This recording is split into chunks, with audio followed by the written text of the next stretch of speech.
நமஸ்காரம் சாமி. இந்த கோவிலுக்கு செலவெல்லாம் யார் கவனிச்சுக்கிறாங்க? ஏதோ ஆண்டவன் மேல பாரத்தை போட்டு நான் தான் செய்யறேன். பணம் அது ஜனங்க காணிக்கையா கொண்டுகிட்டு வந்து உண்டியல்ல போடுறாங்க. அப்போ உண்டியல நீங்களே தான் உடைச்சு செலவு காசு எடுத்துக்கிறீங்களா? ஆமா. நீங்களே உடைக்கிறதுக்கு எதுக்கு உண்டியல சீல் வச்சிருக்கீங்க? வேற யாராவது உடைச்சிட கூடாது பாரு. சாப்பாட்டுக்கு என்ன பண்றீங்க? இதுல இருந்தா எடுத்து வைத்த கழுவிக்கிறேன். உண்டியல் என்ன கார்பரேஷன் பைப்பா? இந்த பூவும் புஷ்பமும் வாங்கினது போக. பூவும் புஷ்பமா ரெண்டும் வேற வேறயா? சரி, மிச்சத்தை என்ன பண்றீங்க? என்ன மிச்சம் இருக்க போகுது?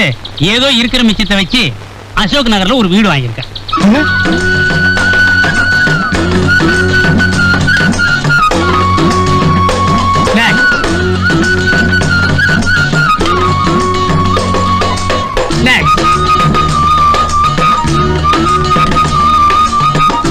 Come on.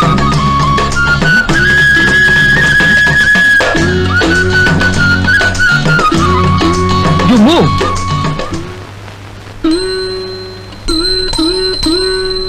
சாமி, நான் நினைச்சதெல்லாம் நடக்குமா? நான் நினைச்சதே நடக்கும் போது நீ நினைச்சது நடக்காதா? நான் நினைச்சதெல்லாம் நடக்கணும்னு என்ன ஆசீர்வாதம் பண்ணுங்க சாமி. கூட பிறந்தவங்க யாரும் இல்ல.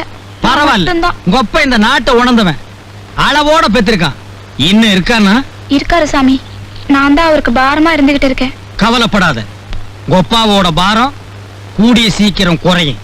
பொண்ணு எங்க இருக்கிறது? தேனாம்பேட்டை. இனிமே நீ இங்க வர வேண்டியதில்லை. அங்கேயே ஒரு பிரான்ச் ஓபன் பண்றேன்.